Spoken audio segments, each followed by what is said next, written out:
Welcome back to the Takeover Tech Podcast, ladies and gentlemen. We're joined with our regular crew, and we should probably let the word out about this now because I know people are not going to listen in the future. No, I'm not leaving Twitter. I don't think anyone's planning to leave Twitter. However, the podcast will be taking its holiday break in 2 more episodes after this one. So we're doing this week's episode next week and the week after, but November 19th will be the final episode for Tech and EV. And then we're done. Randy's got a kid on the way, and we both got Thanksgiving the following week, and it's just going to be busy holiday period, so we figured rather than try to ignore our families, no matter how much we may want to, we're going to take a pause, and we'll be back next year. So, hey, do you want to come see your newborn? Nah, I got this episode of Talos of Tech I got to do. What? He can wait. Priorities. I got There's the rest a new of my life leak with about him. the iPad 11 we have to address. Yeah. So we got it. No. Priorities will be in check, and we'll be back next year. We don't know exactly when, but we're taking a brief pause. This is your first reminder. There will be another reminder next week, and then another reminder so that I don't get a bunch of... Hopefully, there will probably still be some people that go, what happened to the... Why did it stop? It happens every year, so that's why I'm doubling down on the reminders. But anyway, how are you guys? Hello. We'll come back with a new co-host. We're trading out Mike for someone new again. That seems to be the... My season's over. His season's over. Next year will be... His contract didn't renew. We'll have Ryan Reynolds on replacing me next year. So look forward to that. Oh, that would be fun. I would like that. Deadpool himself. I know this is completely off. I'm going off script and off tech here, but is next year the Deadpool movie? No, right? I thought it was... They haven't started filming yet. I think it's... All right, no, yeah, then it'll be 2024. Because we got Ryan Reynolds to promote his new film, but because obviously... Wow. What? I just looked it up. Deadpool 3's coming out in over 2 years from now. Yeah. My kid's going to be in college by then. Wow. Kind of baby do you have? Ultron? November 8th, 2024. My God. Ooh. Jeez. That's going to be a long wait. I don't think I'll live that long. I wanted to give a quick update. Yes. I somehow forgot, I think... Or did I tell this? Did I already talk about the Pixel Buds last week? I probably did, didn't I? Yes. Anyways, they suck. They still suck. I don't like them. Yeah, okay, Mike's been renewed for a second season. Please. He's welcome back on the show. Oh, great. What do you know? All of a sudden, his contract got renewed. What do you know that? We found enough funds to have me on the podcast. Interesting. This just in. Breaking news, you heard it here first. Why did they suck, Mike? Renewed. Why they Did you try to use them? I think I talked about this last week. Now I'm thinking about it more. Maybe. But You talked about it when I was at the Halloween party, I think. But that wasn't on the record. Oh, yeah. Yeah, by the way, happy Halloween for 2023. Yeah, they put way too much pressure on, like, the bottom of your ears. And it's just no fun. And I realized, again, it feels like deja vu. But I wore them while doing some yard work. And I realized after doing 2 hours of yard work that my ears just felt so raw. And then I realized that's probably why I quoted 2 to 3 hours of battery life on that podcast that I was talking about them. Because I'm like... Not battery life, it's how much can you stand. Something like that, yeah. Just tolerance. Tolerance life. Fatigue life of my ears. I can't take... I can't. Right. Please stop. Cheap. I beg of you. It's very similar to my reaction to things on Twitter these days. But otherwise... Speaking of... Yeah, should we talk about our Lord and Savior, Mr. Elon Musk, and his Your crazy Lord antics? and Savior, Elon Musk. Well, I've talked a lot about it. I only have like 5 but... pictures in the background of him. I mean, it's nothing too crazy. What about Have you you guys? seen Nick's wall lately? Wall? What? Are we talking about Meta's Facebook? Or Excuse me, did somebody say wall? Excuse me. Does Truth Social have walls? Did somebody say well, wall? before we started recording, Randy said he watched my Twitter video and said Drew got something wrong. So I'm shocked Canceled. by this news because I've never You're been done. wrong before. So I want to Just hear because what you're Randy, wrong, you're done. No more. You're done. No more YouTube videos. You've been canceled. You're Fired. done. It's a tech. You're you are finished. Danito. So He's breaking out the iPad. Ooh, the Wow. iPad's coming out. It's getting serious. He's got the whole Apple He Pencil. took and Apple everything, right? Pencil notes. Even. I did. I really did. I really did. The So, truth about Twitter deniers. it's a technicality that you got wrong that I kind of clicked. Pillars I of didn't clickbait. technicality. He got one thing wrong, That was ish, terrible. but Drew also admitted in his video. He goes, "I'm not too sure about this," and I was like, "All right, cool." So he left room for him to not act like he was a know-it-all. I'm gonna kind of go down. I got like 7 notes here that I kind of want to. Wow. I took notes, man. Last night. Okay. Welcome back to college.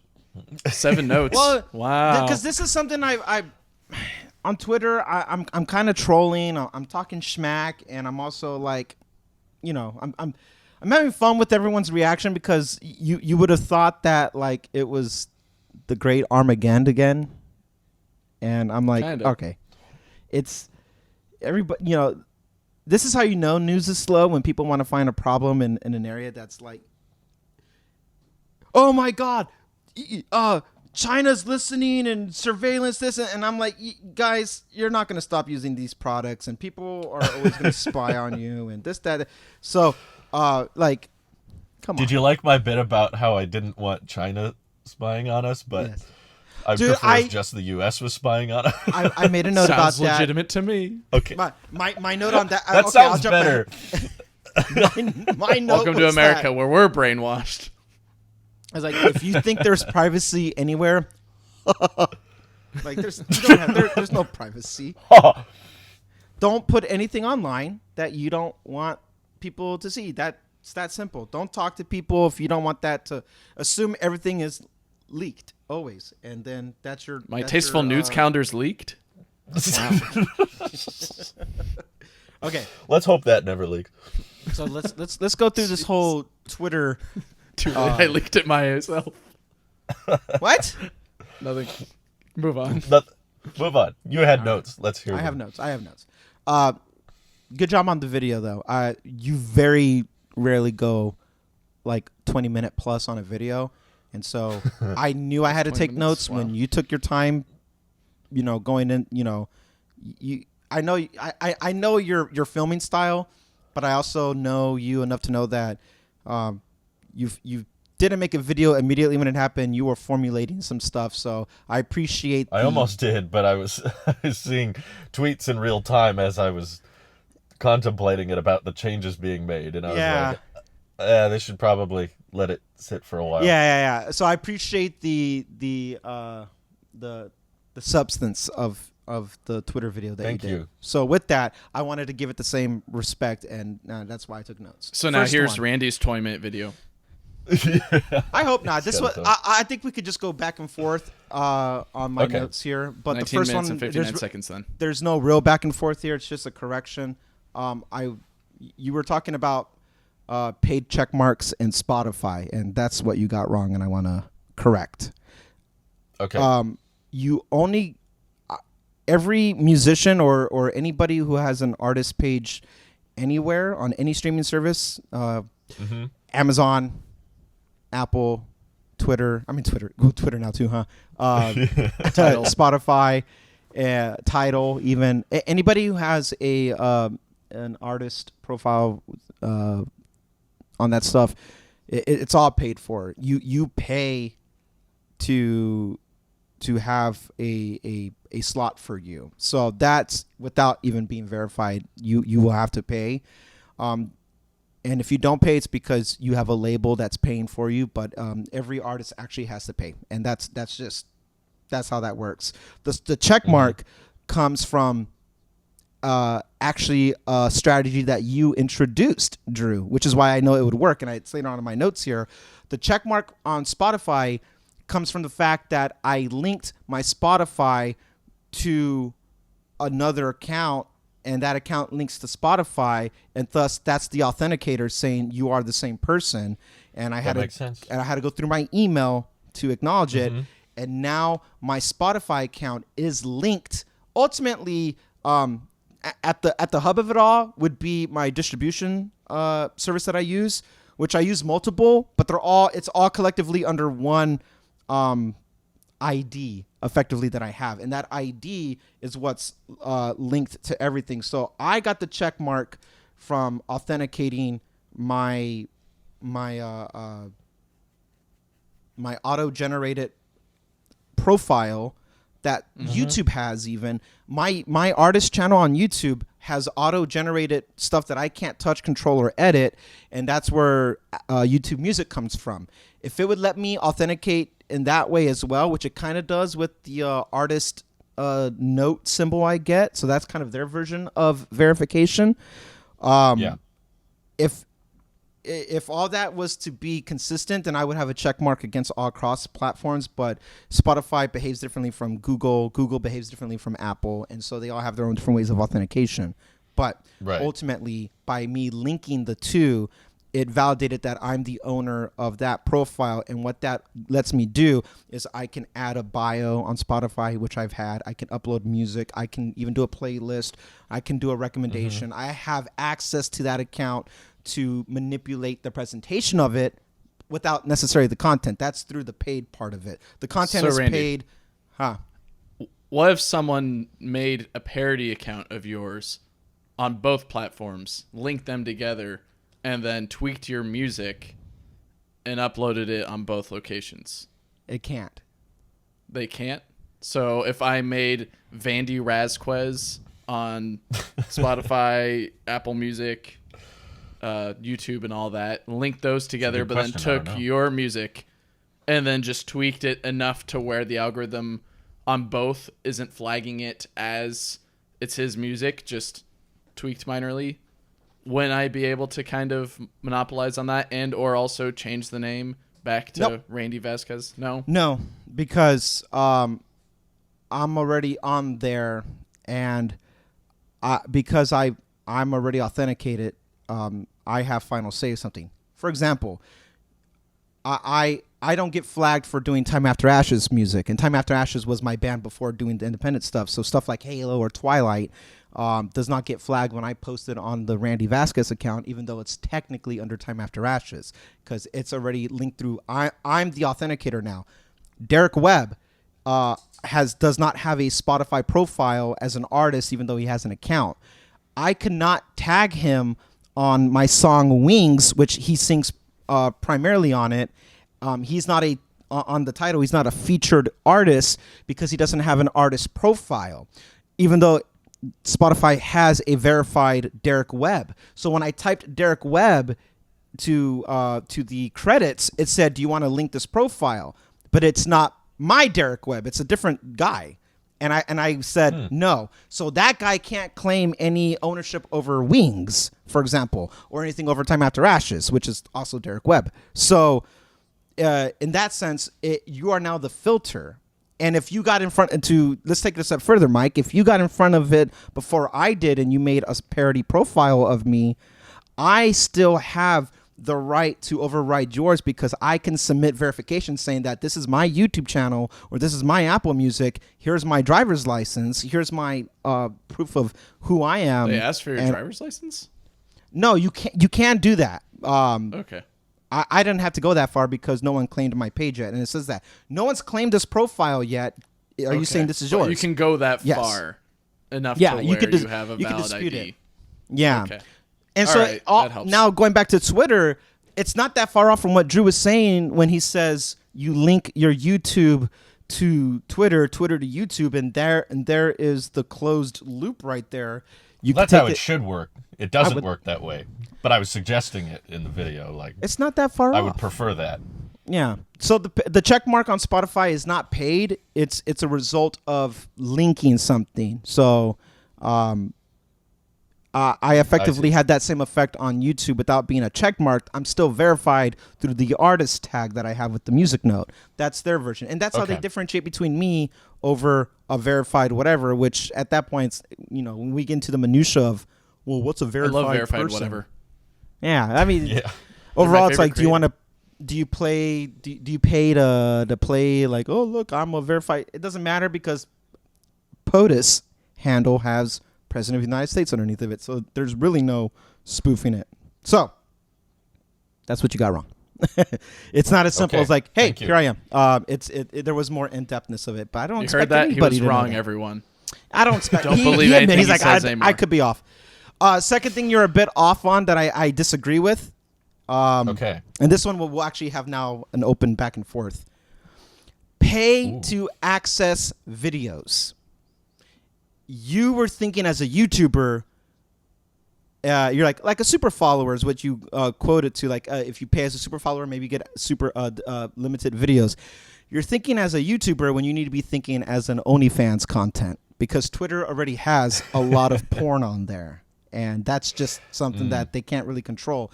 So that porn content is unregulated. The only difference is that it will get blocked by saying that this is sensitive information. You have to change your settings if you want to see it. But I don't doubt that they can do it. I'm doubting that it's a good business model. I just don't think it's that profitable to go after, personally.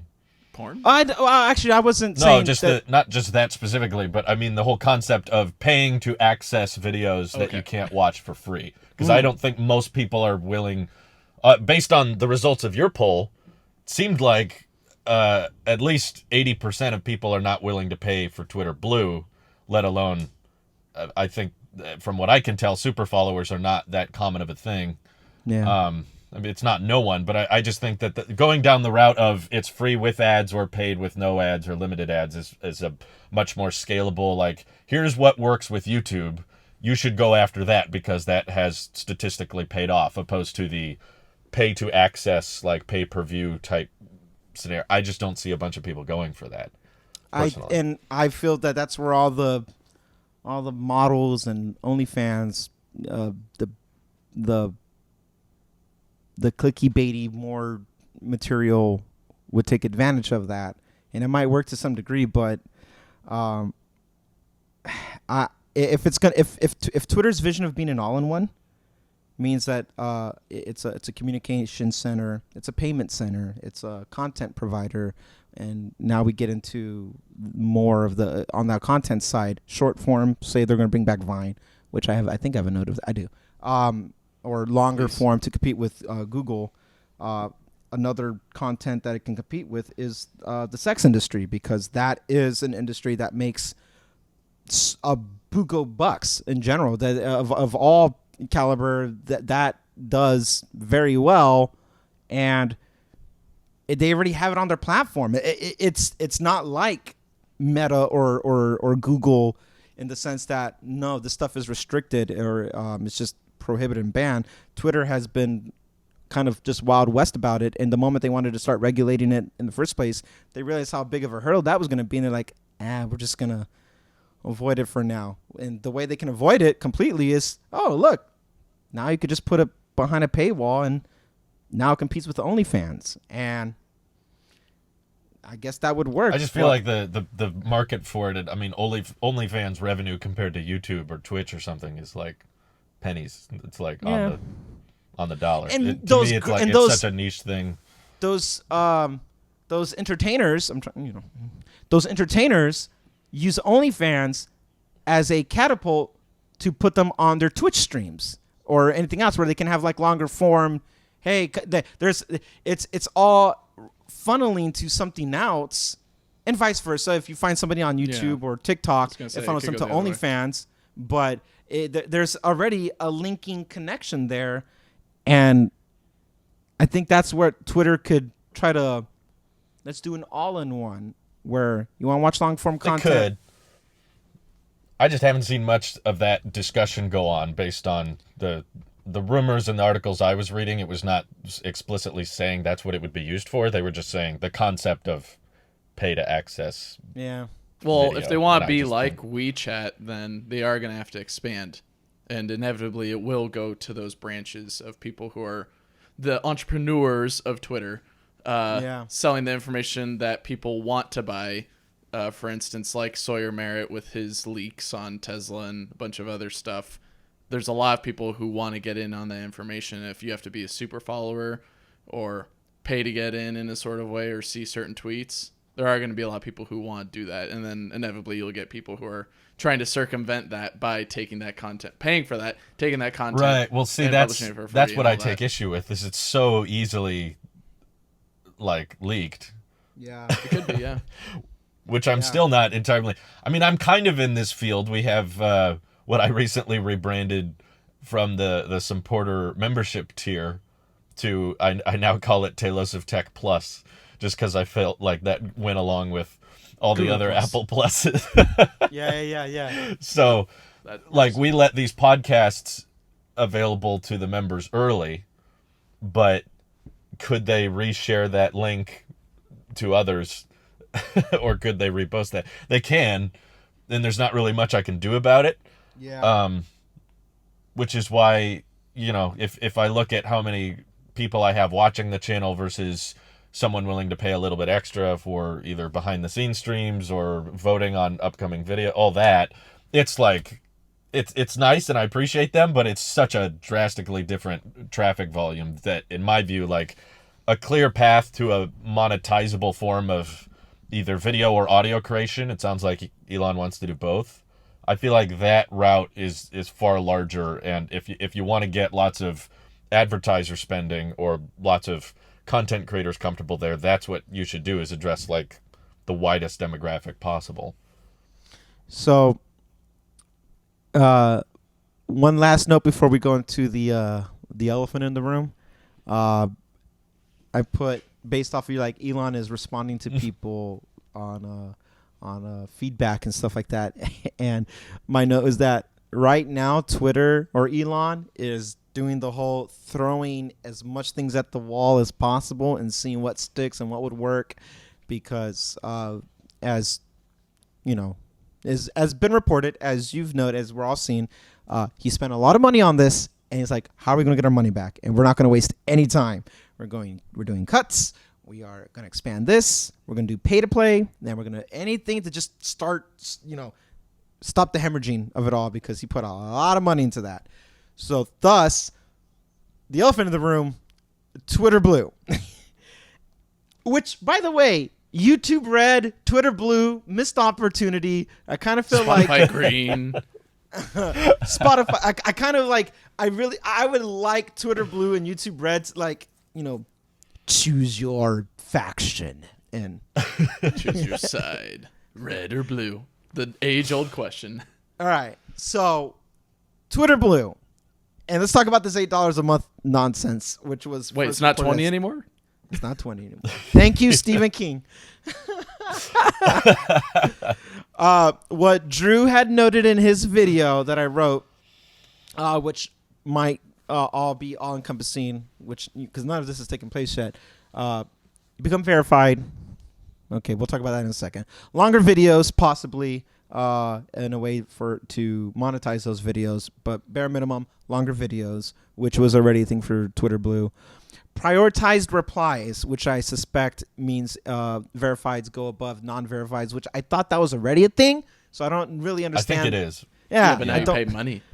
And then the other it's thing just is that now you can pay to be prioritized, which is, I guess. So pay to be on top of the responses, I guess, and then bring back Vine, which then kind of goes back into longer videos. That's separate. Yeah, I don't think that's a Blue thing, but same thing as paid DMs. I wrote that down as a separate note because I don't know if that's going to be included with Twitter Blue, but you get that. I thought was a decent idea once I heard it pitched to me. Yeah.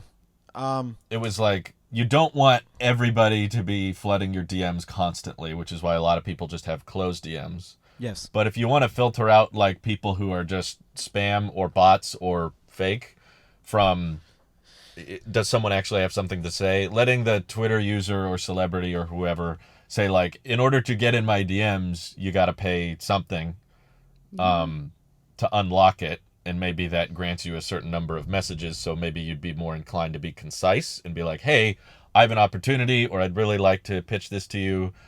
And that would make people a lot more careful about what they say or how they say it.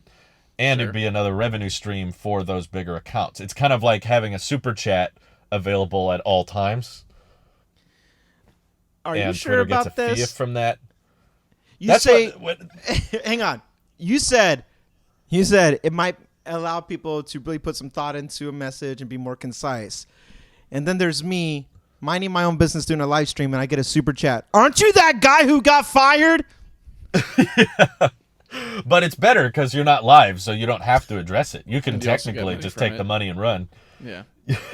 You can say, thanks. I don't want to talk to you, but thanks for the super chat. Thanks for the paid DM. Yeah. You know, when it's live, it's right there in front of everybody, whereas a direct message, no one else sees it. Unless, I guess, maybe someone could screenshot it and post it. He didn't reply to my paid DM. Yeah. But I just think there's more room for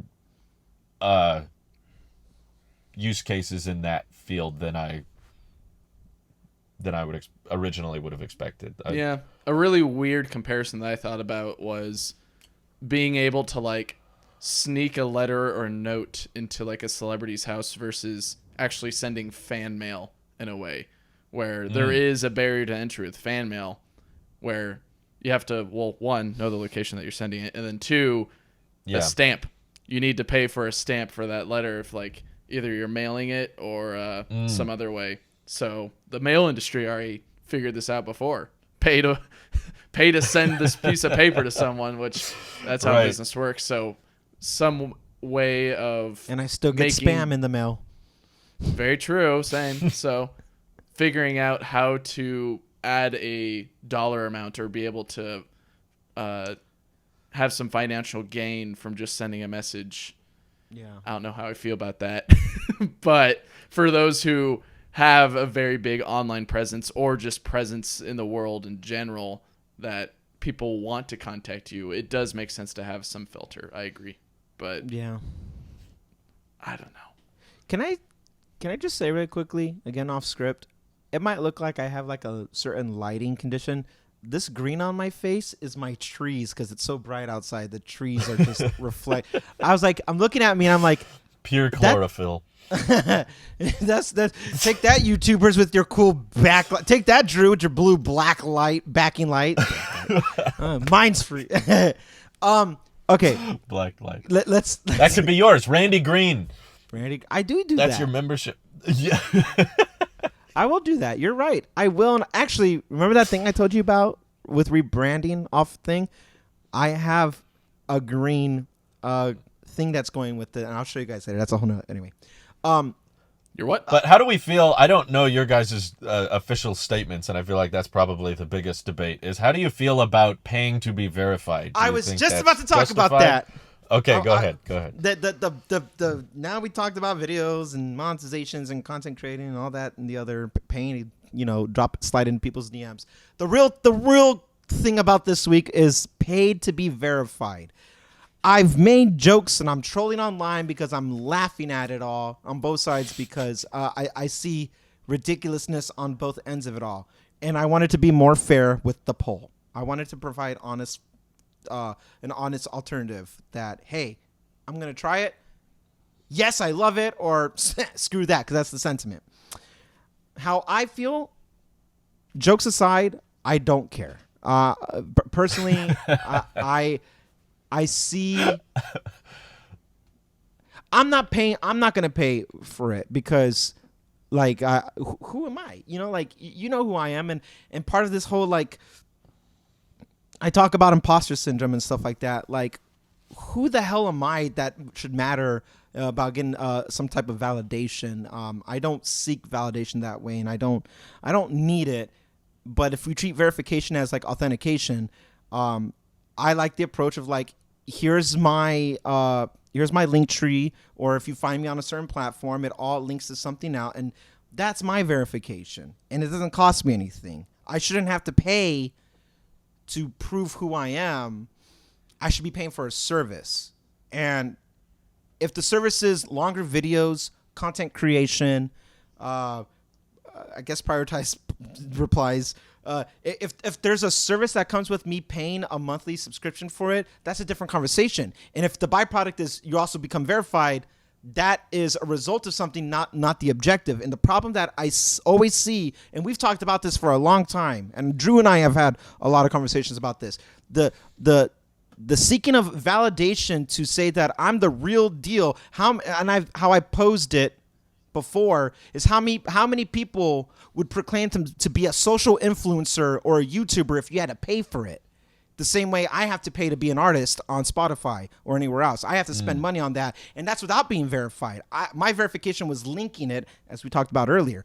But if I had to pay to do that, which I already do, I'm not seeking a check mark in that sense. So to proclaim to be something, because it doesn't cost you anything, that's already a muddy area. But I like that idea because it gives anybody an opportunity to grow and eventually achieve a milestone, which could be a verified check mark, 100,000 subscribers, a YouTube partner program, and all that stuff, and advertisers, if that's your thing. All that makes sense, and I like that approach, but it would cut the fat off of a lot of dead weight here if a lot of people had to pay to proclaim to be an influencer, which at one point people were like, I want to be, and now it's kind of like cringy to say that. I'm a content creator. I'm a YouTuber. I'm an influencer. I'm a social media. I'm a tweeter. I'm a tweeter. I'm Spartacus. Look, how many people are going to pay to get a verification on a check mark for Twitter to then turn around to Instagram? Look, I'm already verified here. Verify me here. Vero, which we've talked about a week or two ago, will only verify you if you were verified on another platform already. So then it can cause a domino effect, which starts at the base level of Twitter paying to get your foot in the door. But they don't care on Spotify that you're verified. They'll be like, that's not good enough. And maybe now Twitter will be like, that's not good enough. So you can be in your own little bubble on Twitter and be verified. And it doesn't mean crap to YouTube, to Meta, to Spotify, anywhere else. It does not matter. So in that sense, I don't care. I like the idea of a brand being verified, though, in the sense that a clothing line, a network, something that's more indie, because I'm pro indie over like big corporations, and I like the idea of somebody being able to authenticate themselves, saying that no, this is who I am. I make these things, and I'm not trolling you. I'm not trying to spoof you. If I am verified, I'm trying to be legitimate enough to say that this is my business model, and maybe I'm trying to link up with you, or you're trying to link up with me. And I like the inherent trust that you can get with it from the offset that you're not at least getting trolled from there. But I mean, there's bad actors even on verified accounts. I mean, look at crypto. Look at all the other, like, you'll get bad actors everywhere. So there should be a flag anytime someone posts a crypto link of any kind. I feel like that's like the number of genuine people that are non-scamming trying to share a crypto link, I think, is like 1 in 100. So you should just have a manual review anytime. Is that a genuine person just recommending a I think crypto? 1 in 1,000, honestly. Yeah, 1 in 1,000. You're At right. least. That would be a great way to filter out bots. Just like, let's just ban crypto links because 99% of them are scams. Yeah. But yeah, I don't know. Anyway, what's Mike's opinion? Yeah, my position on it is I don't really like it. From many videos and articles that I've read about phishing and those that want to do misdeeds on the internet through pretending to be something like scam calls and all that. There are whole buildings in China and other places that it's a business built around scamming people. And I think this could be a tool in the way of, oh, look, I'm actually this person, or in really good cases, like you see fake Elon Musks or other people on the internet, they could easily, oh, it's like $8 or something like that to become verified. Oh, look, I'm the actual Elon Musk, blah, blah, blah, blah, blah. Here's my crypto link and all that. And then they get all the money flooding in. And yes, even though that Twitter could just shut that account down, they could just open another one with a very similar looking name, pay $8.99 and do it all over again and get more suckers in to pay for another round of Twitter Blue and keep on doing it over and over and over again. And so it's an endless cycle that I can see that won't turn out well with people being verified. where they're not verified. They're paying for a check mark in which they've already faked check marks before, but now because there's so much attention around it, they're like, oh, that person paid for it. They probably have enough money to be this person, because who in their right mind would pay for a verified thing? Oh, probably a celebrity or something like that. So it has to be the real Rihanna trying to get me to join some crypto thing going on that she's promoting or something else like that. Or so you don't think there would be a process? Because I thought there would be like a verification, like approval process after you pay for Blue. Or do you think it's just like as soon as you pay for it, the check appears? Well, I guess that's the question of what's the process. If it's just like give an email and address and all that, someone could easily find. There's a process to get verified on YouTube. It's not just you get it. You have to apply for it, and then they ask for certain stuff submitted that you have to provide before you get fully. Although that's probably a lot more rare, though, because the requirements to get a check are pretty high, opposed to just anybody with 0 followers could pay for Twitter Blue. I guess my question is like, couldn't you design it in a way that you can't like verify under a name that's already verified, kind of like what Randy? Well, no, Elon Musk is different from ION Musk. There's a difference. So obviously, I'm this person, but then they can turn around later and be like, oh, I'm Elon Musk and all that. So there's a lot of trickery that can be done in the way of verification if the tools are not set up correctly. Now, is there a process that could probably be made that filters out a lot of bad actors? Probably. But could provide a lot of headaches for those at Twitter, and maybe it's something that could be in the mindset of the simplest process is no process in a way. I hear you, Mike, and I understand your skepticism. I want to provide a slight pushback from a different from a certain point of view, and I just want to pick your brain from a less nefarious approach. It's easy for us for all of us to be like, yo, screw these bots and these scams and all the, and that's I agree. I don't disagree with any of that, and I don't like the approach of it. But now let's talk about let's talk about something a little bit more human.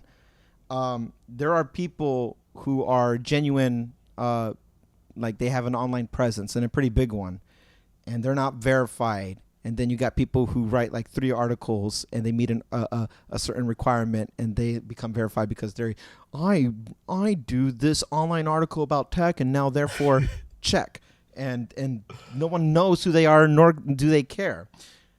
They shouldn't have to meet a certain requirement for one industry, say like journalism, and a different requirement for someone who's like an engineer, or for someone who's a coder or a developer. If somebody was on a team that helped build this app that then one day got bought out by Google or Apple, whoever, that look with the check mark, that looks good. It's like a different version of LinkedIn. I was on this project, I did this thing, and I am affiliated with it, and I like that approach to it.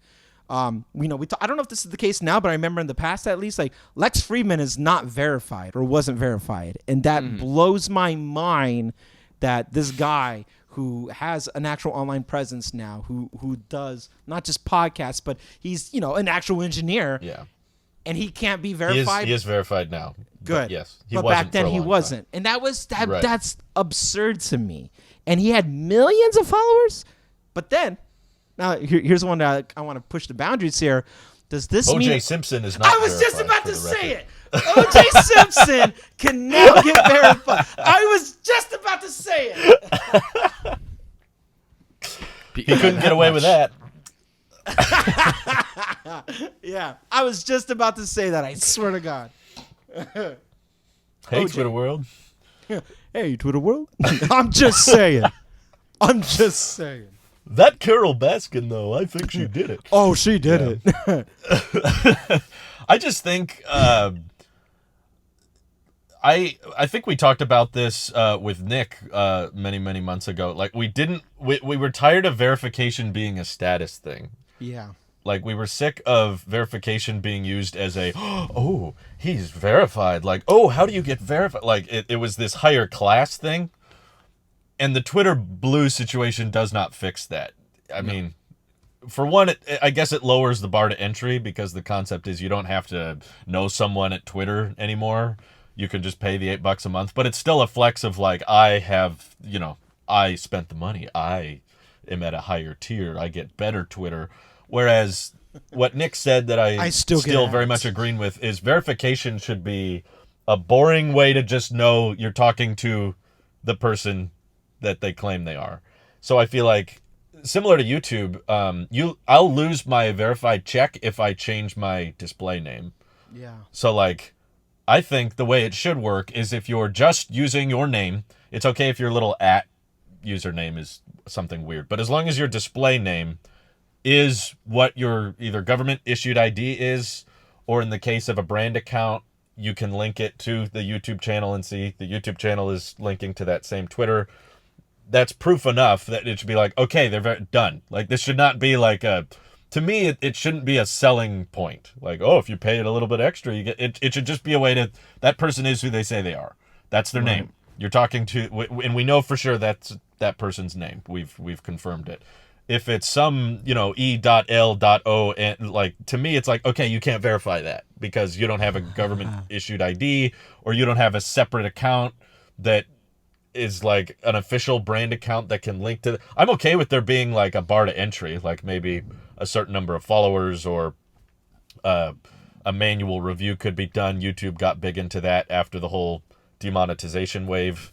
They got big into like, okay, we raised the bar a little bit so not any random bot account can get it, but then you have a manual review done to prevent those big bot accounts from buying up a bunch of fake followers and appearing legit when they're not. And it's usually pretty obvious when they're trying to impersonate someone else. But that's, I guess, what I'm most annoyed by. I don't think this should be a selling point. I think this should just be okay, that person is who they claim. Especially when they already have a sub verification thing, like for a senator or a congressman of a district. Like they have like actual public faces have something below their name and a check mark. And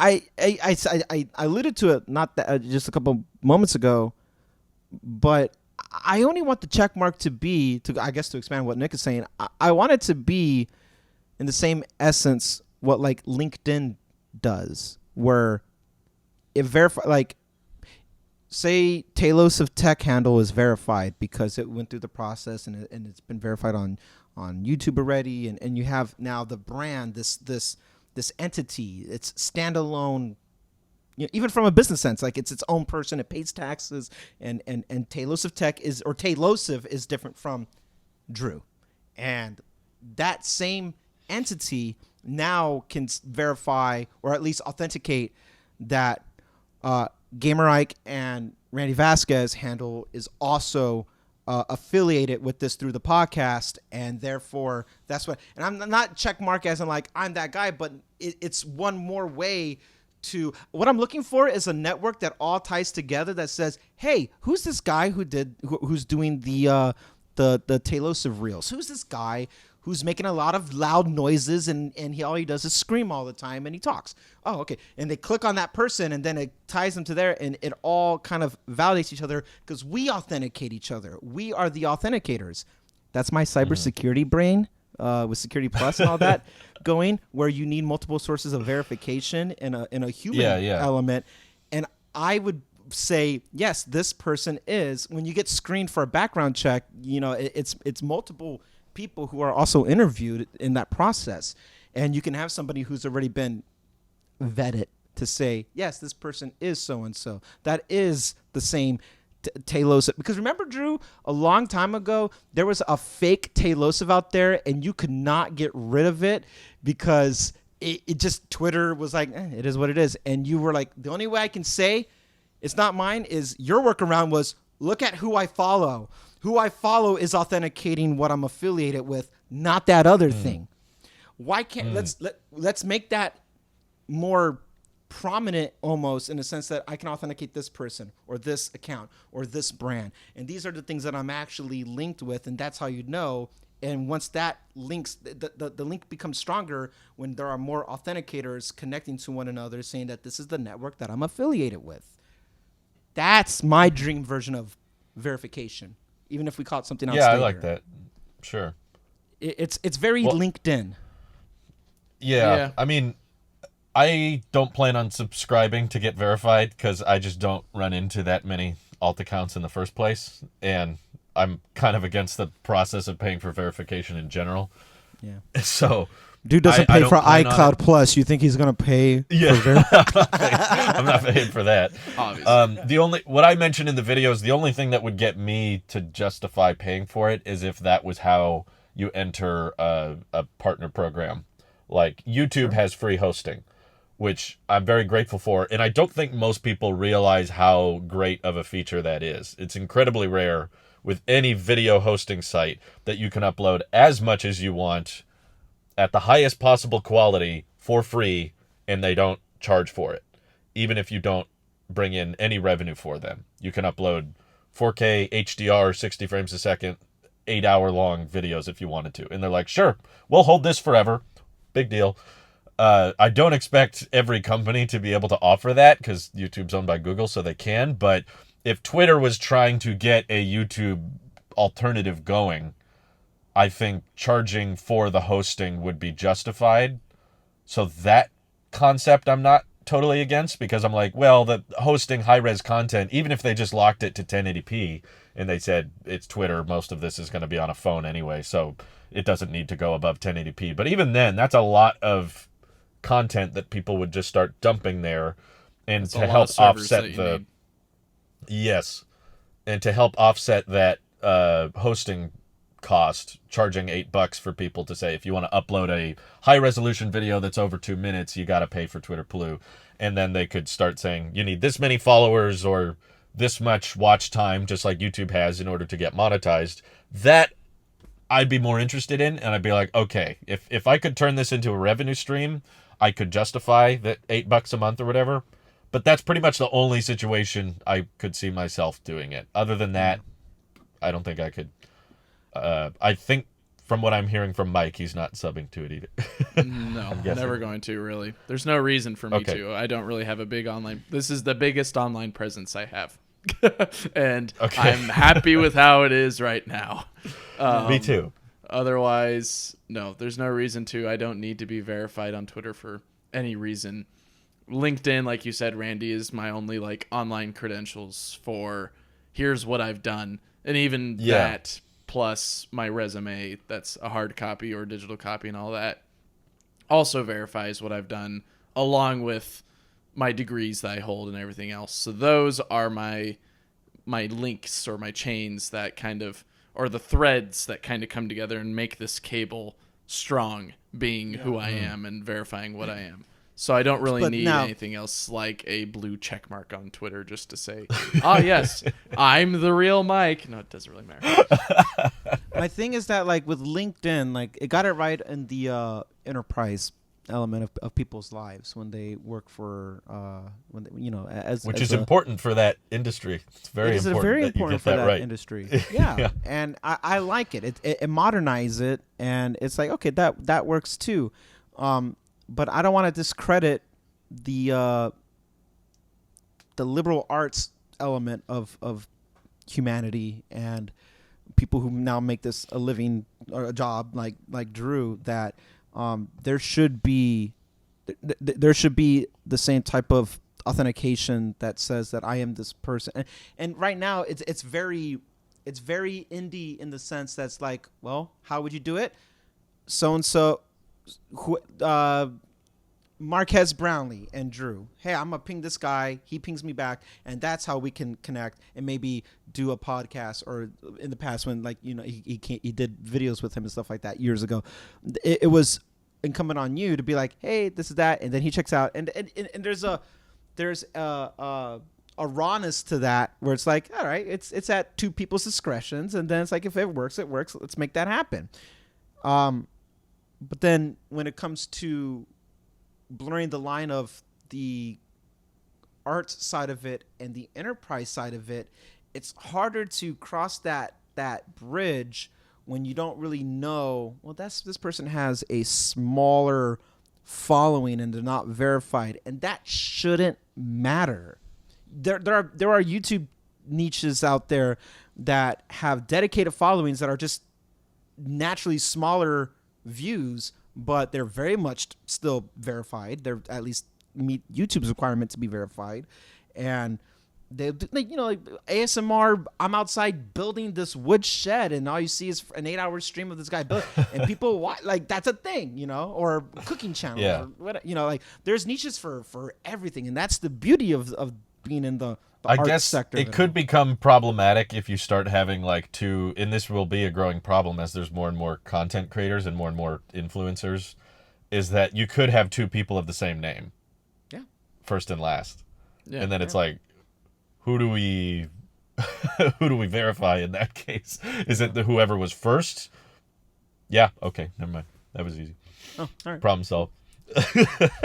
No, whoever's first to meet the threshold. Everybody's got to come up with their own name. They got to come up with their own online, like, Gamer Ike is his moniker. We got Jerry Rig Everything, even though his name is Zach. We got so many people, including myself, thought for years his name was Jerry, because that would have been perfect, right? Well, yeah, we got people Jerry. like Nick and Sweeney, who's actually Nick Onomatopoeia. So obviously, Nick Ant Sweeney is Nicholas Onomatopoeia. He Yeah. peed on Right, what? right. But on that think it was a subject Starship. of like, a lot of confusion is surrounding NASA spaceflight. Yeah. They're not NASA. They're like a completely third party. They're not affiliated with NASA at all, but they're called NASA spaceflight. So they get that confusion is brought a lot. A lot of people think that they're is this actually like NASA? No. Yeah. Yeah. But I think it's verified, or I think, they qualify I believe for they that, are so they get the verified, check. yeah. So it can create a little bit of confusion, but that's an edge case. But I wanted to ask a very blunt, big picture question to both of you. And it sounds very basic. It sounds very basic, but it's something that we should probably just ask ourselves. Do you think Elon should have bought Twitter? Was this a good That was idea? on my notes. That was literally on my notes. I got 2 notes left. I'm reading your notes and ahead of and you. you're hitting one off. Well, unless Mike has immediate thoughts. My immediate thought is, for his goals, yes, Twitter was definitely the fast track to what he wants. Okay. What morally or ethically, and whatever stance that you take, there's a lot of points against it. But if he wants to somehow revolutionize Twitter in a way that will make social media that most people use a lot more fulfilling in a lot of circumstances, why not? But like many other people's fears, it could become something that is a tool for gatekeeping in a way, or just doesn't turn out well. It could easily become something like it's escaping me, but I guess a good example is just a lot of things could be tarnished from you taking this existing platform and changing it, and it crumbling away in a way. I guess a good example maybe is Vine in a way, right? Twitter acquired Vine. Everyone's like, oh, cool, they're safe. No, it wilts away. The Vine literally wilted away, and we haven't seen it ever since. And Periscope. And Periscope, a lot of other that's places. right. I forgot about Periscope. Clubhouse and a bunch of other places. I had a big following on Periscope back in 2016 or 15. Yeah. Mm-hmm. I don't So- know if I ever did any. It could easily, if things aren't panned out, or if things don't get handled correctly, we could lose a whole lot of people off of Twitter. And then where's it go? Goes to, I don't know, Instagram, Meta, and all that. Ugh. Or Pick maybe, your poison. yeah. Or you get people maybe flocking to third-party places like Vero or Space Hey, which is very much like MySpace, or other places. So it could offer that opportunity for third parties to kind of rise up a little bit more, which I think is good because it doesn't increase the reliance on Twitter to be everything per se. And it kind of just shows it doesn't need to be everything. It would be nice, kind of like what WeChat is, but there are a lot of detriments to that as well, to where what am I trying to say?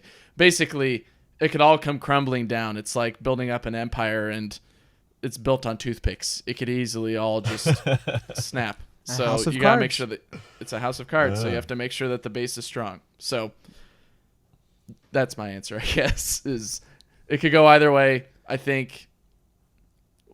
guess my answer is we'll see. All right. I'll read you my note. Okay. And then I'll expand. I wrote social media startup versus buying out Twitter.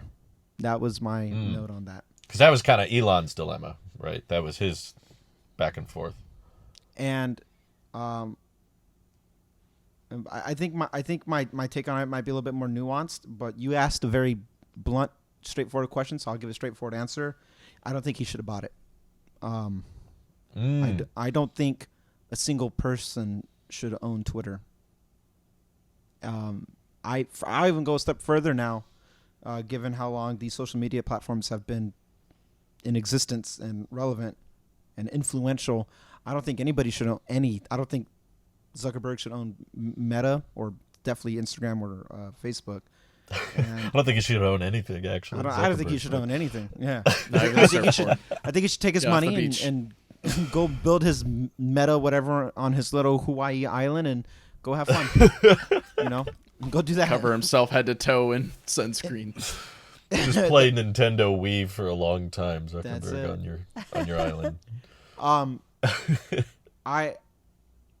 I want alternative platforms to be successful, but statistically they're just not. They're niches, and they're like, we offer this thing, and it's just a smaller version of something else that it's being compared to. And YouTube is just too big. Twitter's too big, and Meta is too big. Snapchat, to a certain element, is too big, but I even see that it's a bit niche because it's been completely ripped off. I feel now with online presence on everything, tech being involved in everything, I feel that something like Twitter should be government regulated and controlled and more of an agency. And I say that because I don't believe in censorship, and that's a very nuanced and controversial take. I don't think anybody should be banned from existence. I just think that if you don't like what somebody says, block them, mute them, unfollow them. Like, you're not hurting people's feelings. If you are, get over it. Like, it is what it is. It shouldn't. Everyone should have the same opportunity to be heard, because when you start censoring people, you draw attention to it. You actually have the adverse effect with it. And I'm trying to be very apolitical about my stances, because it's not about politics. And the biggest thing that I'm trolling about is that people are making it about politics on Twitter. And my last note, I'll just say it here, getting political on Twitter. That's surprising. And Drew mentioned as like, it was brought up. Yeah, it more leans left, and so maybe there's a counterbalance to it. And the way I see it, whether it leans left or right, like, it's, as I've said, it's two wings of the same screwed bird. It's all messed up. Politics is broken as is. So whether you lean one way or the other, it's all effed. It's all doesn't work in the sense. But I don't think a single person should have a single point of should be a single point of failure. I think that's a weakness in it, because when Elon dies, or if the company, if he runs out of money, or whatever there may be, if this X.com thing doesn't work out, like, what? The extreme on one side is they're running Twitter to the ground. It won't be around in a year. And the other one is he's saving Twitter. And then maybe you're both wrong, or you're both right, depending on from a certain point of view. Like, it's all perspective, but it's all influential all the same. And something that important shouldn't have barriers of entry. And I'll be the first to tell you that the government gets a lot of stuff wrong. And, you remember healthcare.gov and how that was a colossal failure, getting that up and going, and it crashed and all. So, I mean, they don't get it right, but the social liberties that come with it is what I lean more into. I don't want the whole, well, it's a private company, he could do what he wants. You could say that about anything, but something that important, I hate. And we can say what we want too. I don't like that response. It's like, he can do what he wants. I know, and I can have an opinion on it, on whether or not it was a good or bad idea. That's okay. With a single person or a single whatever, and say it's even algorithmic, I hate that it's a moving target. This is why I hate trying to chase followers or viewers or feed the algorithm. And I disagree with the algorithm talk on YouTube and stuff, that it's all a tool, sure, or it can be as a tool, but people try to, when you chase the algorithms, because you're trying to grow your business and you're trying to get a bigger following. Like there is an incentive to do that. And so the tool becomes an objective, and I don't like that. And when the target always moves, you have to change your goalpost. And I feel like that would be effectively the same caliber of motivation on Twitter when there's a do and don't, and there's a, the cynics would say a ministry of truth or whatever, and like, oh well, we don't want fake information. No, let the Russians whatever do its thing, and let Republicans say what they want to say. Let Democrats say what they want to say.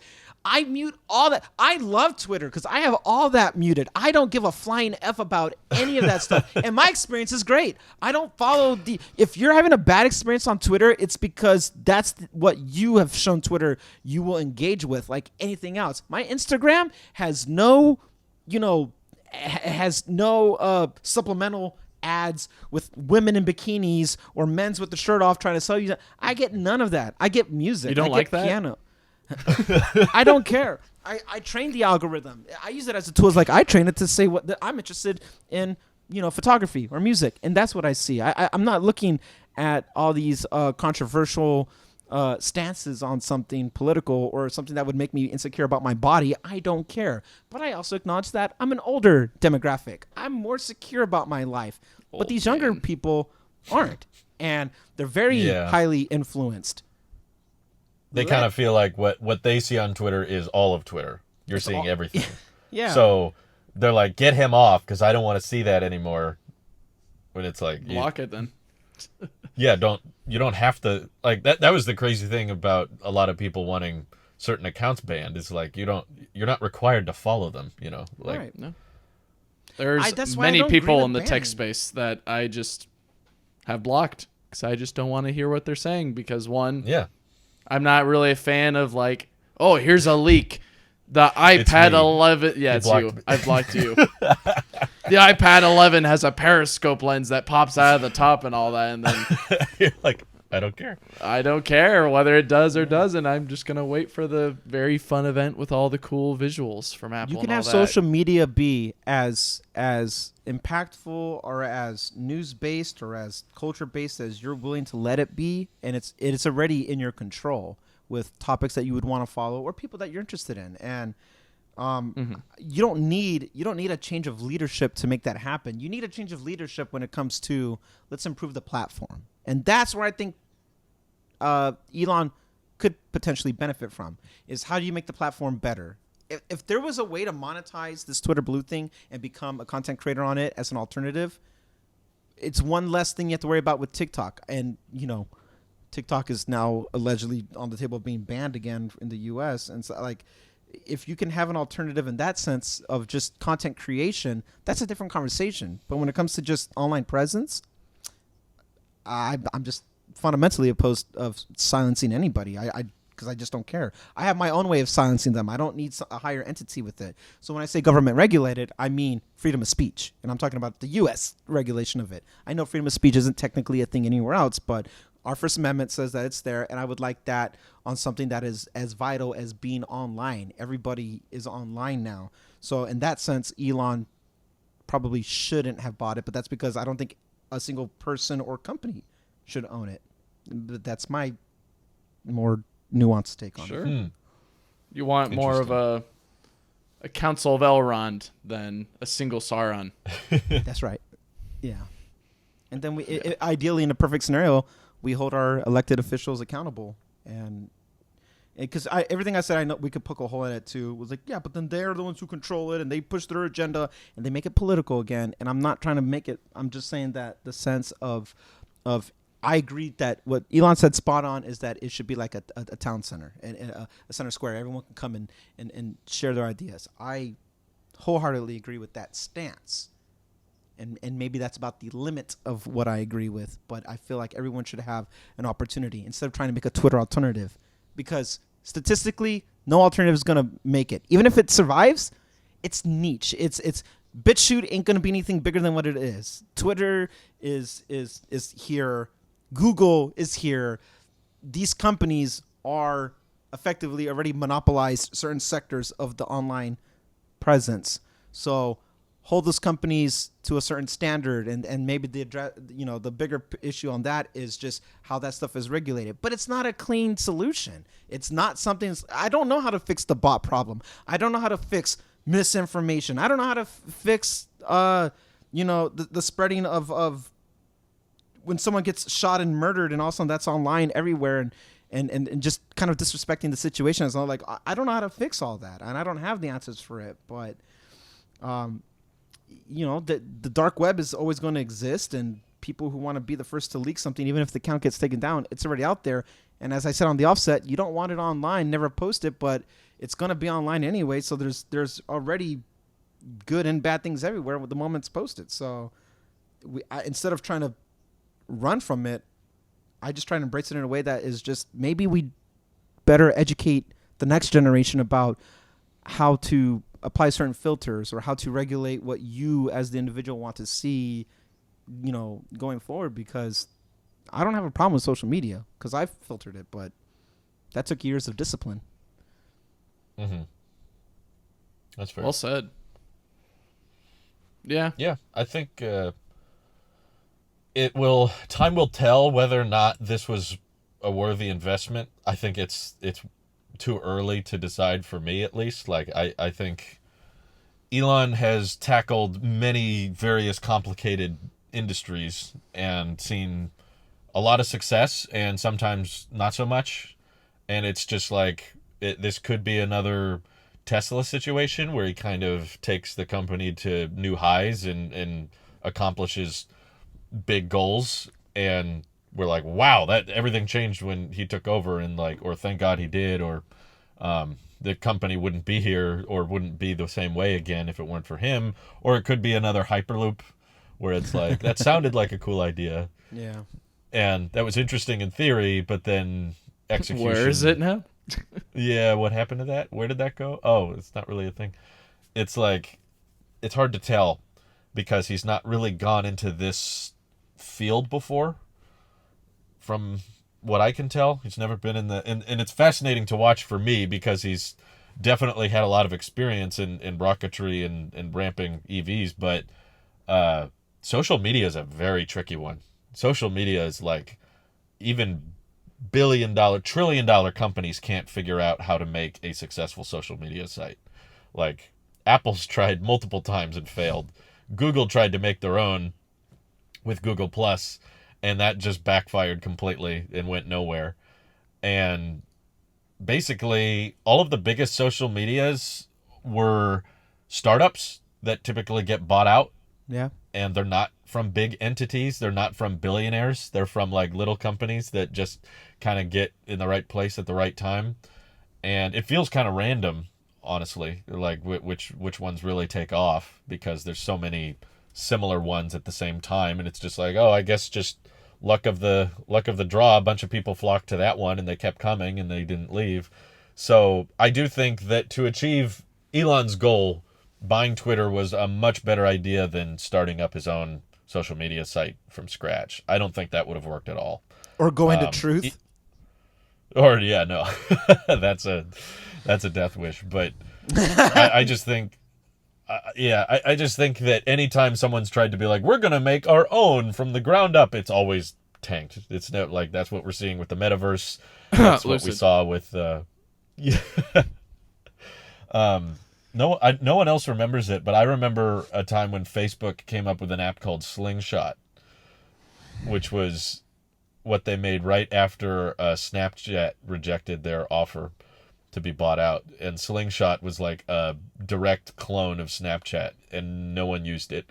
And it went nowhere. So it's like, if you want to make a big change in the social media space, you kind of have to work with what already has an audience, what already has presence. Mm-hmm. And in that way, I would say, yes, buying Twitter was the right way to go about it. You're from a different universe. I just Googled Slingshot, and I have no memory of this. It was very short-lived. You're from a different timeline. It was back when it was back when Facebook would actually like see that something was not worth their time and abandon it. Now they don't do that. They just keep blowing money and more money on it. Legs. Wow. They keep blowing their money on Look legs. at the legs. And they can't even do it. But yeah, I think I appreciate, even though I don't agree with a lot of his ideas or political views, I appreciate that I appreciate the intention.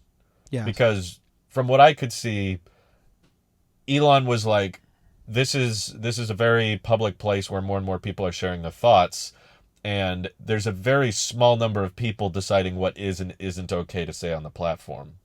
That still scares me, and it doesn't sound like that's really changing. It's just Elon is getting to a point who's in charge of the council. But if there was someone to buy out Twitter and say, I need to make some changes, I'm glad it's someone that's saying we need more freedom. Like, we don't need as much moderation going on.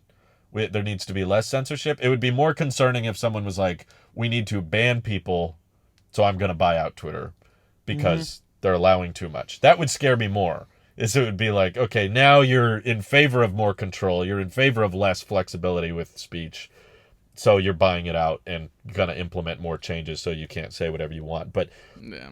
At the same time, I agreed with a lot of Twitter's decisions before Elon of who to ban and what to not allow. Like a lot of the accounts they chose, or a lot of the things they decided not to allow, is like, I understand the rationale. It's not that I don't agree with them. I'm more worried about what precedent that sets. Like, okay, I agree with you today, but what if I don't tomorrow?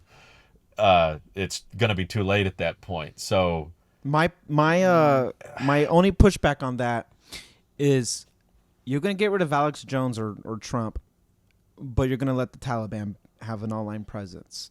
And yeah, that I don't agree with. I don't understand that for a second. And that's, if you're gonna ban, okay, fine, be fair across the board.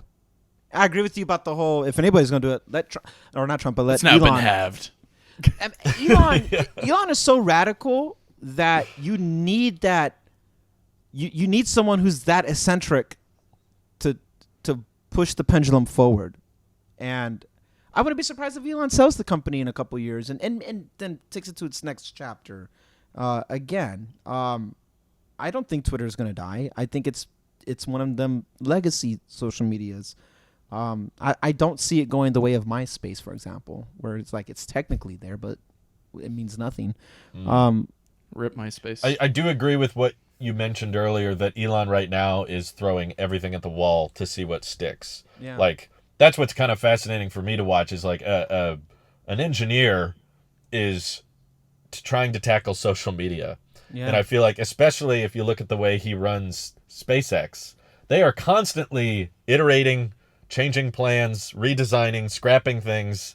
You know, they will have all these plans and all these designs worked up and then be like, nah, actually, that doesn't make sense. Get rid of that. Like, let's try that. Like, that didn't work. And now I think he's doing that with Twitter with that same logic of like, well, we're going to try Twitter Blue for $8 a month. And I think that'll launch. And depending on how many people sign up or how the reaction goes, if not that many people sign up, they'll go, let's change something. Let's not do that. Let's change it again.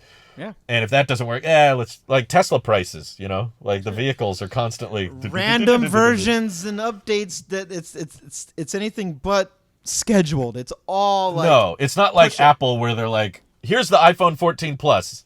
It's $899 in September. Oh crap, no one's buying it. Let's lower the price to $849. It's like, no, it's going to be $899 for the entire year, even if no one buys it. They're sticking. Yeah. That's the price. They don't budge on it. It's not the same thing. It's like he's just gonna And that's why I have, I guess, a bit more faith is like, okay, I don't agree with a lot of the things he says, but I do acknowledge that he knew how to fine-tune companies to make them profitable and successful. He knew how to like, okay, that's not working. Let's stop investing in that. Let's quit the Model S. Let's quit all the diversity in the colors, or let's stop with this complicated underbody. We got to move to a single, like, he's quick to, let's change things to maximize value. And I think that's how he'll work with Twitter. If he sees a bunch of people dipping or a bunch of people leaving, he's going to say, we need to change something. I just wonder, the big thing on my mind, because he tweeted this morning that there's a bunch of advertisers leaving. They lost a bunch of ad revenue spending. And he's like, we haven't even changed anything yet. He's like, no, we haven't even made any changes. We haven't brought anyone back. We haven't modified the moderation policies of Twitter. Everything's the same, but everyone's dropping out. It's emotionally based. But I mean, I think the companies are acting in their financial best interests based on, certain activist groups saying we don't want this type of content to be monetized, which makes me wonder, is this really Elon saying that Twitter is leaning too far to the left? Is that an impact of Twitter's leadership, or is that an impact of what advertisers are willing to put money towards? Because if they feel that this platform is too edgy, or now it's opening up the door to more conservative views, that's going to make us look bad if we start putting ad rev in that place. Therefore, because we don't want to look bad, we're not going to run as many ads on those platforms. So in return, what do you got to do to reiterate, to redesign? I guess we got to be less tolerant of those views. Therefore, advertisers will come back and feel more comfortable. It's like, it's not necessarily the administration that causes it. It could be. I will tell you that advertisers and companies are the most spineless entity in business history, because they just go where the eyes go. If anybody thinks that, oh, we're leaving this platform because Elon this and he likes DeSantis that and whatever, like, that is horse crap, because a company is just trying to get in front of what they think the social trend is at the moment, which is why you get pride colors for only 1 month when it's relevant, instead of some of them keeping it forever, or the Black Lives Matter thing. Like, people will jump on the trend when it's relevant there and try to push their agenda there, but companies do not care about your social beliefs, ladies and gentlemen. Shocker. No, they care about money.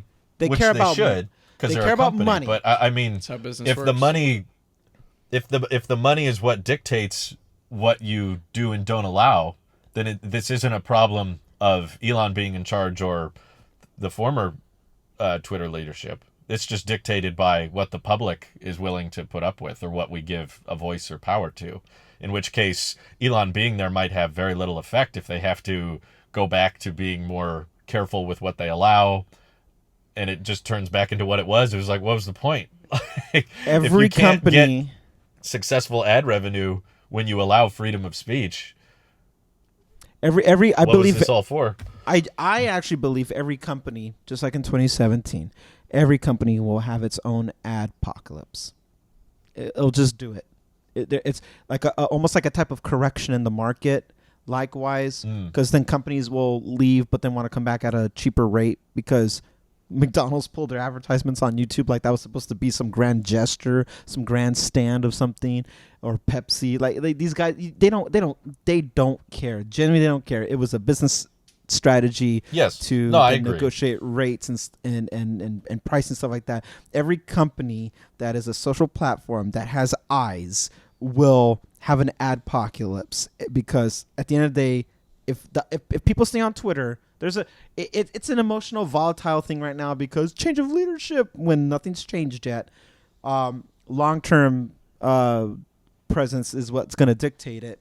Companies will go there, and so will any entity will go there, because at the end of the day, there's no more land that we can take in the world.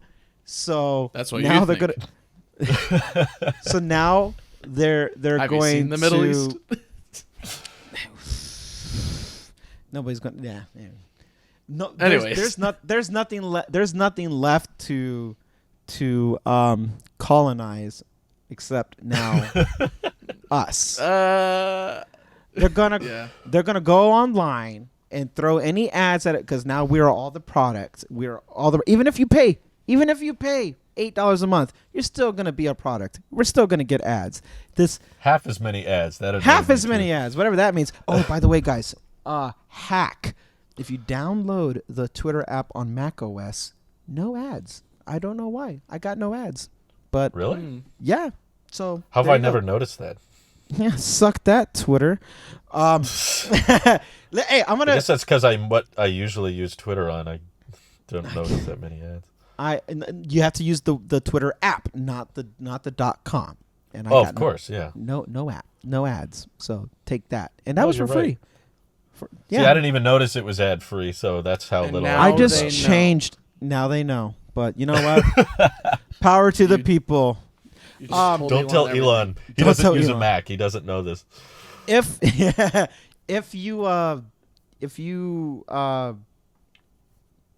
try, people want to make everything political, then let me approach it from a political stance. If people, he's this right-leaning, blah blah blah. He's friends with Jack Dorsey, who is left-leaning, and they both agree about the direction of Twitter and what Elon could do with it, and his vision for Twitter. And that, to me, would give me some comfort that one of the creators, the founders, who has a different political belief, can see eye to eye with Elon about where to take Twitter and where it could be. Jack Dorsey said, the biggest mistake I ever made was made it go public and made it a public company. And he regrets that decision. So that had too much influence on where Twitter was going to, I guess, inevitably go. And going private, by anybody, if it had to be anybody, Elon would have a better chance than someone else. Because who else? There are no good billionaires, they say. So then if not Elon, then who? Who was supposed to buy it? Nobody. Just keep it as it is. Well, it wasn't working, was it? We still have our complaints. They weren't doing very well financially. No. The activity was down. Revenue was down. So if not that's Elon, the other then viewpoint who? I have. Is like we could have just kept it the same, and then nothing really changes, and it kind of dwindles off into being more niche. Yeah. I don't think this is a worse scenario. It's probably more interesting to be like, oh, let's see what happens. He might do something we've been trying to get for Tesla, and he might actually update stuff quicker than 2 weeks. We might actually get some rollouts, maybe things that are in beta that won't be in beta much longer. I mean, Lord have mercy, the edit button, at least that's going to be free, but oh, that took way too long. Woo! Yeah. Thank you, Elon. If anything else, thank you for giving me, I don't have to pay. I don't have to pay for an edit button. Thank you. I'll take it. Yeah, really. I do wonder about his time, though. It kind of bleeds into the EV conversation, but I kind of want him to leave Tesla. But he's got his hands in way too many places. I think someone made a comment on Twitter that I saw that you could take it as face value of like, if a CEO is the CEO of many different companies, do they actually deserve to be paid a CEO salary for that specific company if it's that hard, where he's in multiple companies? And that made me think, how many companies is this guy technically the CEO of? Or maybe not CEO because he's the chief twit of Twitter. The techno king of Tesla, whatever. I think he's still paid in stock, though, not cash. Yeah, even still. Negating money and all that, like time. There's time and money that kind of controls a lot of stuff in life. His time is very limited now because he's spread it across many different companies. Yeah, Neuralink probably isn't getting the small percentage of his time that he had at whenever he did before this whole Twitter fiasco. So now, is it going to be as successful without his brilliant mind there? Because whether you like it or not, I'd say his mind is brilliant in the way that he's lived life. I mean, look at yourself versus him. He's living a crazier life than you are in a way that maybe it's not as fulfilling in your opinion, but the dude's made waves in certain circumstances that only other people could dream of. So for him to spread that intellect across multiple companies, is it doing a service or disservice in regards to him being able to make actual change? And that's the question for specifically Twitter right now, because, well, that's been the topic of conversation. It's the most recent acquisition that he's made. But just to bring to light the other ones, like, are we ever going to get to Mars? It's been 10 years since his statement of we'll get to Mars in 10 years. We're still not there yet. And many other things. So it doesn't really... Yeah. I'm definitely in agreement with you, Drew, is that I don't think this... He's got to pick his battles. Yeah, this doesn't bode well for many battles that many engineers and scientists would like to see won, of being able to go to Mars, or people interfacing with machines a little bit more efficiently, or robo-taxis, or whatever you want in life.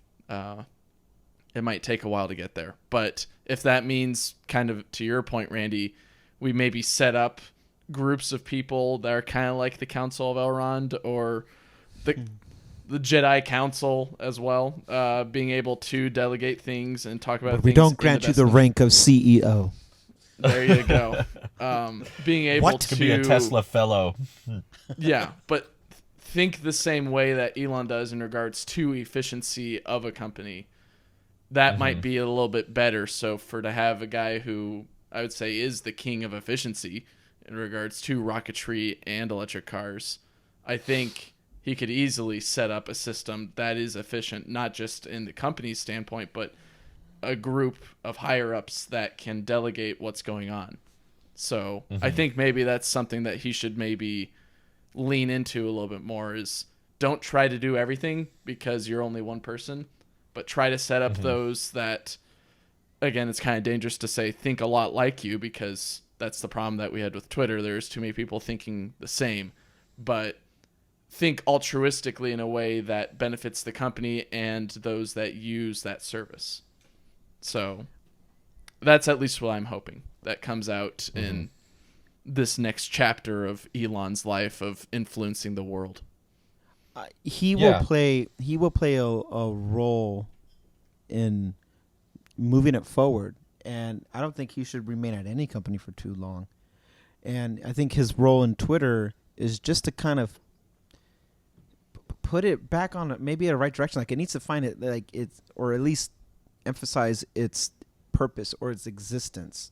And I mean that in the sense of in 2022 or 2023 going forward, not what it was set out to be, where it's like, oh, just we're going to tweet something into existence and that was it, 120 characters, and now it's become of a like a news source and what have you. I feel that like Twitter's existence is a like a plus feature, an extension, an add-on to your to a user's online persona or presence of whatnot. That, like, for example, discoverability. The days of just finding somebody natively on some platform organically, I think those days are done. You go to Twitter because of either you found them through YouTube or from Instagram or wherever, or maybe even a more organic, like face to face. And hey, if you want, here's where and whatever my reason for being on Twitter. Here's my socials. And it's not because I went on Explore or Discover or whatever the tab is and look for new users. Hey, that looks cool. Let me follow this guy. That doesn't work. That's not a thing anymore. So you're not going there to be discovered and grow an audience. It's because they came to you from somewhere else. That's how I've seen it, which is why I guess I don't agree with this whole, like, it's too left-leaning or it's too right-leaning. It's too going this way or that. It's whatever way you wanted it to be, because of that's what you've curated your following or who you're following to be. And then they have topics and then ads and then, hey, so-and-so replied to this tweet and we want you to see it on your timeline, so that's why you see it there. It was more to just drive that discussion. But at the base of it all, it's because it's like announcements. I see Twitter as like an announcement platform. Like, oh, hey, New videos live. 50% of the interaction. Here's my YouTube video. All right. How can we make that better? Host here. And that's how it is. That's how it exists today. So I see Elon's role in Twitter elevating it, maybe modernizing it, maybe taking a risk with it. Because if one guy is daring enough to make a change or to take a risk, it's him. He's done it time and time again. And as Drew said, not all of them will land or loop. Some of them will not go through. But at least you tried. At least you take the risk. And if you're not becoming to shareholders, it's one less thing that you have to justify for. But I wholeheartedly agree. He's in too many projects at once, and when you are a jack of all trades, you're a master of none. And I feel like SpaceX and Twitter are going through big phases of their history right now. Like, basically, he's trying to figure out what the purpose of Twitter should be and how it should work, which is a really complex situation. And you got to find this moderation council, which has got to be very, very diverse and having a large range of ideas and finding people you trust and, you know, people that will carry on the values beyond your lifetime. And figuring out how to fine-tune algorithms or how to make advertisers more comfortable spending there. That's a lot of... It seems like he's spending a lot of time there right now. And SpaceX has still yet to do even test orbital launch for Starship. And that's taken all this time in development with the crane, with the arms, and Nick will tell you all about that. This is a big stage of SpaceX's history, trying to figure out a completely reusable rocket that they can send satellites to, that can go to the moon and Mars and maybe further. Those two are in pretty crucial stages. I don't feel the same way about Tesla. Tesla to me feels the most like, okay, we need to ramp, but we know what to ramp. We know how to ramp. Yeah. It's just like finding the permits and where the best place to build is. And we're just going to continue to ramp up what we've already designed. And we need, there's already very talented, very capable people there. And I saw a lot of people bringing it up on the last earnings call. Like, Elon was interrupting people a lot that were bringing up points. They were like, yeah, and we'd like to think, oh, by the way, it's like, he felt like he didn't really need to be on the last earnings call, in my view. He was just trying to remind people that he's also there and he knows a lot. And I wanted to hear what the other guys had to say that he kept cutting off. And I was like, I'd rather just them do their thing. And I would also love to just disassociate, because there's a lot of people that love to talk about Elon and what he said about something as soon as they see a Tesla. I would love to kind of... he's not there anymore. I wish I could say that. He's like, he's not at Tesla. I would say it's kind of the same with Amazon, right? Every time we bring up Amazon, that's true. Inadvertently, Jeff Bezos comes up, and he's not CEO there anymore. He's been with Blue Origin for, I think, a year plus now, or it seems like it at least. So the founder syndrome. Yeah.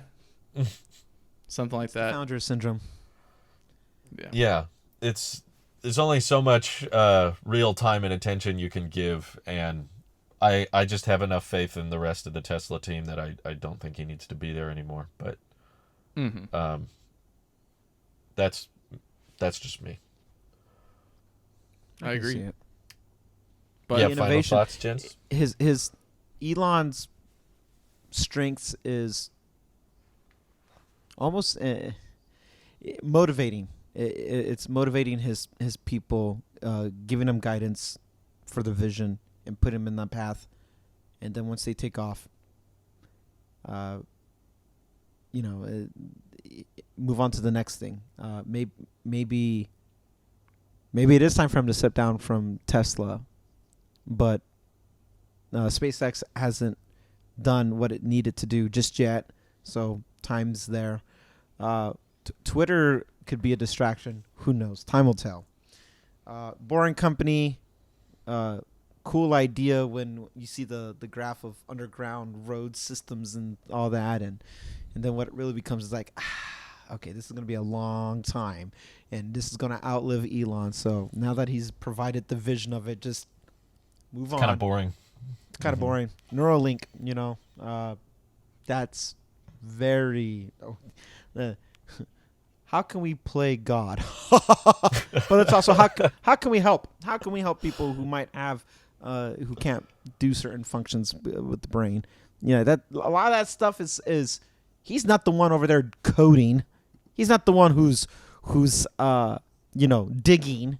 He's not the one who's writing the updates for Twitter. Like, his role is to provide the vision. Try it this way. Let's see. Move on. So maybe like earnings call might not have been so necessary, but I think if any company can do without Elon now, it's Tesla. Tesla, let that bird leave the nest. It's time to fly. Let's put it in his next path so we can get CarPlay. It's all about CarPlay. Fair enough.